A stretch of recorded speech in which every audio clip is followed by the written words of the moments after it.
Miarabantsika rehetra amin'ny anaran'i Jesoa ilay tompony izao rehetra izao.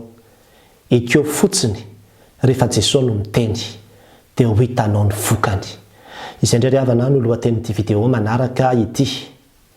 Misy zavatra eo amin'ny fiainana tsy azo asiana hoe adevitra. Fa rehefa Jesoa no miteny dia mila atao fotsiny ilay izy. Na tsy fantatra ara ny antony. Satria Andriamanitra no mahalala ny antony zavatra rehetra. Izay lazainy sy ambarany amintsika. Ary rehefa tena manatanteraka ianao dia ho hitanao izany atao herin'Andriamanitra sy voninahitr'Andriamanitra izany. Tena mifanohatra amin'ny lojikan'olombelona ilay izy indraindray. Ary tsy mifanaraka amin'ny faharesendahatritsika ilay izy. Fa izay, ekeo fotsiny.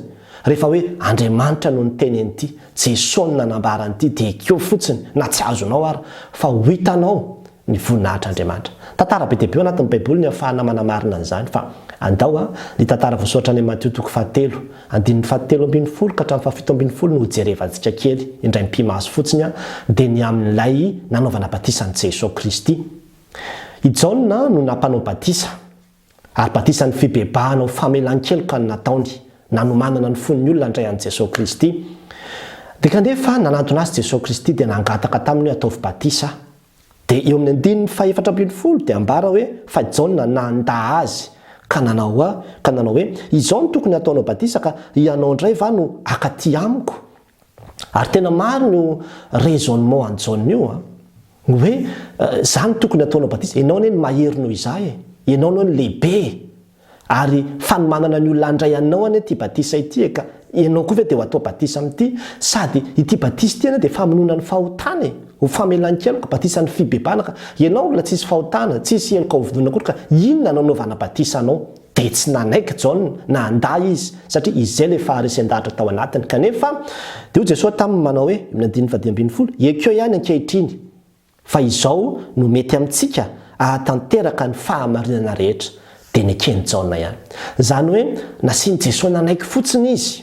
Eny azoko ny tianao tenenina ohatrohatr'izay zany ilay izy angambany hoe azoko ny tianao tenenina marina ihany ny fiheveranao fa izao ataovy ihany aloha izay lazaiko aminao ankehitriny. Dia nataony Jaona ihany ilay izy. Zany hoe vonona zany Jaona nandrodana ilay fahandresen-dahatra tao anatiny tao satria izao Jesoa no miteny. Jesoa no miteny. Ary rehefa natao dia inona no niseho? Nisokatra any an-lanitra. Niseho ny voninahitr'Andriamanitra. Niseho ilay famirapirantan'Andriamanitra satria nisy feo lehibe izay henon'izy ireo avy any an-danitra. Henon'ny olona rehetra tao hoe ity ny zanako malalako izay sitrako izy no henoy. Lasa nahita fahagagana sy voninahitr'Andriamanitra ireo rehefa nanaiky fotsiny Jaona hanao ny sitrapon'Andriamanitra. Ary be dia be mihitsy ny ao anatin'ny soratra masina miresaka an'izany. Ary Petera zao ohatra ny ekena fotsiny aloha ilay zavatra nitenenin'i Jesoa na dia tsy lojika mihitsy ary amin'ilay fahazahoana trondro. Fa rehefa natao ilay izy dia izao nahita ny voninahitr'Andriamanitra. Fa nisy koa olona tao anatin'ny Baiboly tsy nanaiky hoe Jesoa no miteny. Ohatra zao ilay lehilahy anankiray ilay hoe amdio ny fanananao rehetra hozy izy dia manaova asa fiantrana dia avy eo manaraka Jesoa no mibaiko azy fa tena tsy nanaiky izy. Nalahelo izy dia nialy izy satria tsy vitany nefany zay misy zavatra indraindray tena ohatrany hoe tsy lojika ahoana koa ny ariko nandritra ny 5 taona dia ho amidiko indray mpimaso fotsiny eo dia omeko mahatra sy malahelo ve. Fa nefa n'izay ny baikon'i Jesoa taminy manokana dia tokony nanatanteraka an'izay fotsiny izy dia izay ilay izy dia hitany teo ny voninahitr'Andriamanitra raha nanao an'izay izy. Anio dia hitarika antsika amin'izany mihitsy hoe mety misy zavatra eo amin'ny fiainana heverina hoe lojikan'olombelona faharesen-dahatra manokana mety ho principe de vie napetraka ao mihitsy ary mety tsy mifanaraka amin'izay ny zavatra petra aseho an'Andriamanitra na atolotr'Andriamanitra na hibaikoan'Andriamanitra anao dia eo ianao mihazo azy eo dia androany dia tehitainy aminao manao hoe aza misalasala mihitsy. Ekeo fotsiny izay ambaran'Andriamanitra dia ho hitanao ny vokany. Ohatra fotsiny izao hoe miantso anao Andriamanitra anao ny asany dia hitanao mihitsy hoe midona ny anatinao ny fiantsoana. Misy zavatra samihafa mihitsy nefa miseho manambara hoe tena ohatran'ny voantso aty. Fa ianao matanjaka be ilay conviction anatiny hoe za tsy manao an'izany, za tsy henona hitretrany dia lasa tsy manaiky fotsiny ianao fa andio dia tetena mekeo fotsiny mandehana ataovy izay mety ho fifidianana concours sy ny samihafa dia hiteo ny vokany. Ekeo fotsiny aloha izay mety ho heverinao fa antson'Andriamanitra mety efa aminao. Aza misy sakatsakana fa ain'Andriamanitra atao ny zavatra matoa izy ny antso dia vitanao io zany. Ohatr'izany koa zao resaka hoe batisa.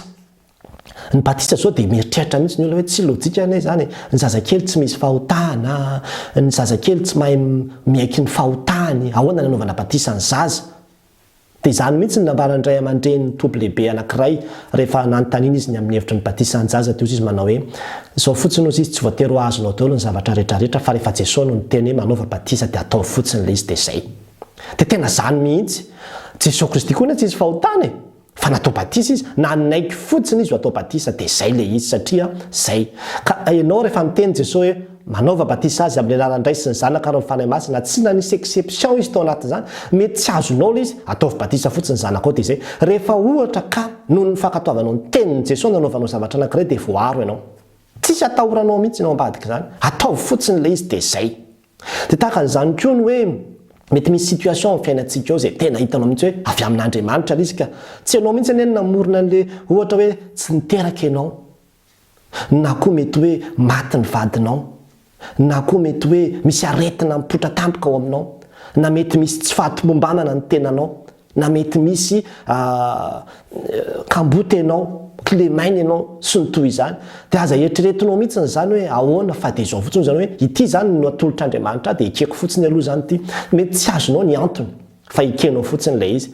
Ahatsiarovako mpanompon'Andriamanitra anankiray izay efa fijoroana vavolombelona nentina teto amin'ity pejy ity ihany Nick, ilay teratany Amerikana anankiray izay sady tsisy tanana roa izy, tsisy tongotra anankiroa kanefa dia zanaka kristianina mihitsy. Ary tamin'ny voalohany ray aman-dreniny dia naika tsy nety hampinono hitaizana io zaza io mihitsy hoe tsy mino izay avy amin'Andriamanitra ity zaza ity. Dia tena nila fotoana be mihitsy ilay ray aman-dreny vao nanaiky hoe tena avy amin'Andriamanitra zany ity zaza ity, na dia izao aza ny tahany ity zaza ity. Tsy ny ray aman-dreny anie namboatra ny tova tao anatiny tao fa dia izay ianao no namolavola tany an-kibon-dreny kosa izy Salamo 7:30 ka rehefa ohatran'io zany nanaovan'Andriamanitra anao dia izao ekeo aloha hoe ohatran'izao aho zany aloha, ohatran'izao ny tarehako, ohatran'izao ny vatako ray manontolo dia izay. Dia rehefa mahay manaiky an'izay ianao gaga be taty aoriana fa io zaza io lasa mpitory filazany tsara, tena malaza be maneran-tany ary tena mampahery olona be dia be mihitsy ny fijoroana vavolombelona sy ny fiainany. Niseho ny voninahitr'Andriamanitra satria nahoana nanaiky fotsiny ilay olona hoe izay zany avy amin'Andriamanitra zany ity. Be dia be ny prinsipy eo amin'ny fiainantsika. Mety misy fotsiny izao tsika mieritreritra hoe za tsy hanambady teratany vahiny zany. Ny sasany indray dia mieritreritra hoe ny anahy indray ny olona avadiako dia tsy maintsy zokiko ny lehilahy, na hoe za tsy hanambady vehivavy zokiko izany mihitsy sy ny toy izany. Ahatsiarovako mpanompon'Andriamanitra anankiray koa izay nijoro vavolombelona. Niaraka tamina olona izy ary ny prinsipany dia ohatran'izay mihitsy hoe ny anahy ny olona avadiako dia tsy maintsy zokiko. Tsy maintsy zokiko, tsy maintsy zandriko ny vehivavy zany. Kanefa ilay olona niaraka taminy zokony roa taona ilay vehivavy. Ary efa niaraka nandritra ny fotoana ela zareo. Alohan'ny hiroso amin'ny fanambadiana mbola nisalasala iny hoe tena tsy mety, tsy maharesy lahatra asa ahoana. Dia nanatona andray aman-dreny mamaneny lava izy. Tamin'izany moa mbola teo mamaneny lava fa tsy ho ataontsika hafanao akory zany, fa mbola nisy mamaneny lava teo izay mbola ho hazavaiko rehefa avy eo amin'izay. Dia izao no nanontaniana hoe tena io ve mety ve sotrany dia ozy ny ambarany ray aman-dreny mamaneny lava tamin'izany fotoana izany hoe io mihitsy ka tena io mihitsy ilay avy amin'ny Jesoa anao fa dana. Dia tena nivady izy hatramin'izao zareo tena manana fiainana-tokantrano milamina be mihitsy ka eo no anambarako amintsika hoe ekeo fotsiny aloha. Eto anefa dia te anisy fanamariana kely ihany aloha satria fa nidresaka ilay ray aman-dreny mamaneny lava teo satria mety misy manko fotoana sasany sahirantsaintsika fa mety misy olona miteny hoe zao ny ambarany Jesoa aminao. Dia ekeo fotsiny fa izay ny ambarany Jesoa aminao dia eo amin'izay tsika ny sahiran-tsaina hoe Jesoa ve no niteny sa ity olona ity. Dia ny ahafahantsika manao azy fotsiny hamarina amin'ny soratra masina ilay izy. Hoe izany zavatra tenen'ilay olona zany ve misy tranga mitovy amin'izany ve anatin'ny Baiboly, manamarina an'izany ve ny Baiboly, sao dia manohatra ny zavatra ohatran'izany ny Baiboly. Dia amin'izay fotoan'izay zany ianao raha ohatra ka hitanao fa hoe tsisy zavatra mitovy amin'izany anatin'ny Baiboly dia azonao tonga dia hoe tsy mandray an'izany fa tsisy ahafahana manamarina izany ara-tsoratra masina mihitsy. Ilay ray aman-dreny mamaneny lava teo dia fantatsika rehetra angamba ny tantarany, ny arahantsika nalala ny fifandraisany tamin'i Jesoa Kristy ary izany moa natonga amin'ny Paoly teny aza mino ny fanaritra fa izaho toetra tsara aloha ny fanahy. Ka ny mamaneny lava dia fantatsika rehetrarehetra ny fiainany sy ny fifandraisany tamin'i Jesoa Kristy ary efa maty moa izy tsisy an'izay intsony zany aloha zany zao hoe andeha ho antonony tsy andeha ho antonony aroa fa dia izao ianao. Jerevo ny tenin'Andriamanitra. Ohatra anankiray fotsiny izao nisy olona anankiray izay tsy niteraka izy. Dia nivavaka foana. Dia indray mandeha anatina fivoriam-bavaka dia ozy ilay olona namany anankiray teo ka izy io sady manao traitement médical samihafa ihany zany amin'ilay azahoana zaza dia izy ilay olona anankiray tao hoe zary sy ny vanginy Jesoa dia izao no teniny tamiko hoe ianao ny ajanony amin'izay daholo fa fanafody ny dokotera rehetra fa aza natoky amindreo ianao fa aleo mivavaka fotsiny ihany ianao. Dia eo zany ilay olona sahirantsaina dia tena nyteny izy hoe mahagagaozy izy fa Jesoa koa no niteny tamiko hoe manatona mpitsabo. Dia izy zany no tena nytenen'i Jesoa tsika sy ianao izasa ianao. Rehefa hoentina amin'ny soratra masina zao ilay zavatra nytenenin'izay olona izay dia aizo anatin'ny baiboly ny mandrara ny olona tsy anao fanafody andray fanafody avy any amin'ny dokotera. Aizo amin'ny baiboly ny mandrara ny olona hoe tsy finoana ny fandehanana any amin'ny dokotera. Aiza ny misy an'izany ao? Dia hitantsika amin'izany fa zavatra tsy azo porofona ara-tsoratra masina izy ka noho izany dia azonao atao mihitsy hoe tsy mandray an'izany zavatra zany. Ka izay no anambarana amintsika amin'ity an'ity ny amin'izay hoe rehefa misy zavatra ka azonao antoka hoe soratra masina no miteny izany, Jesoa mihitsy ny manambara an'izany zavatra zany dia amin'izay fotoana izay tonga dia ekeo fotsiny ilay izy, aza misalasala mihitsy. Raha misy zavatra mbola mampisalasala anao hoe soratra masina tsy soratra masina dia izay foana hoe jereva amin'ny soratra masina aloha ka raha mbola tsy maharesy lahatra anao izy hoe avy amin'ny soratra masina na avy amin'Andriamanitra dia aleo mihitsy ara tonga dia tsy manao aloha.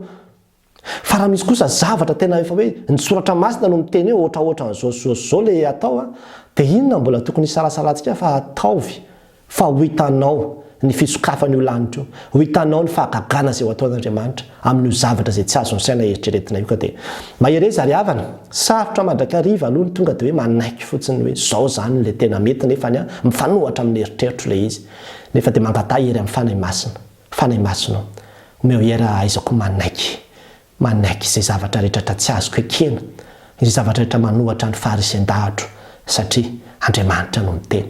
Tsisy adevitra rehefa Andriamanitra no miteny, tsisy adevitra fa dia ekeo fotsiny. Ekeo ihany aloha ankehitriny fa izay no mahatsara anao hatateraka ny voasoratra.